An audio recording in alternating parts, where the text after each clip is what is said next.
In today's episode, we're going to be talking about progression, more specifically chord progressions and how to find the right one for your song.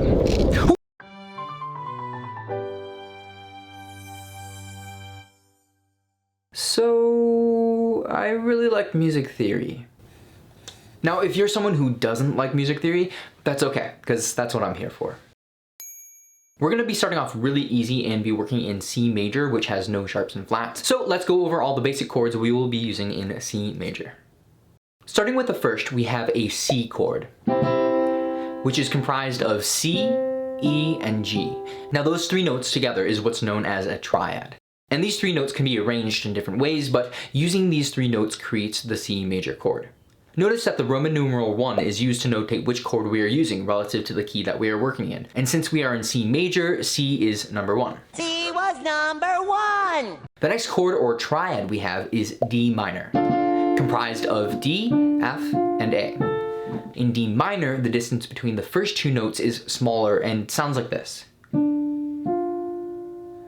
Whereas if it were major, it would sound like this. Notice also that the Roman numeral is a lowercase, which is used to notate this chord as minor. From there we have E minor, F major, G major, A minor, and the one that we will not be using too often, B diminished. Now, what does a diminished chord mean? Well, for now, let's just say that it's a minor chord that's more minor than a normal minor chord, and the space between the first notes and the last notes are both equally small. So let's start with a melody in C major.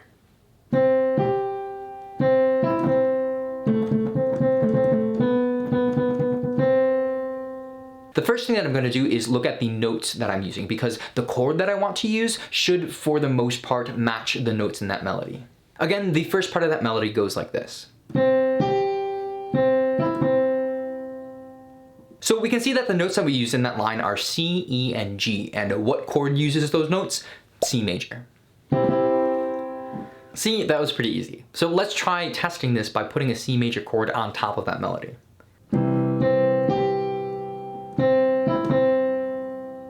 That sounds beautiful to me. Now let's move on to the next part.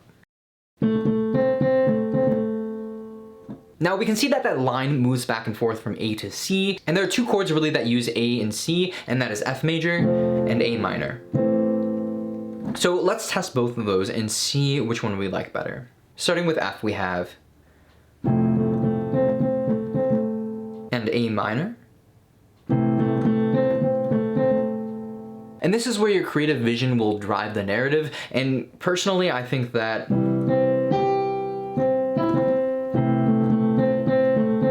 it just fits the overall feel of the song. And the last part goes like this. I know what you might be thinking, there's not a chord that has B and C in it. Well, you're right, and there's a good reason for that. It's because chords are meant to add to the overall feel of a melody and not necessarily exactly reflect what goes on in the melody. So what do? We look at our melody again and see which note has a significant value in directing the song. And if that's too much talk for you, I totally understand, but let me play through the whole melody again and see if you know what I mean.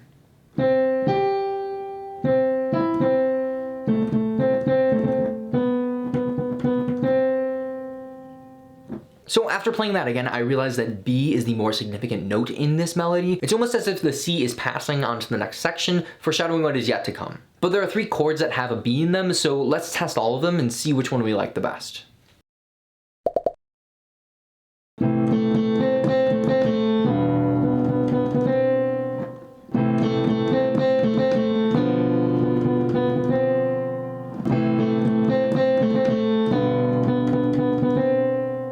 I don't know about you, but that G sounded really good to me, so let's keep that. And finally, let's play through our entire melody with the progression that we came up with.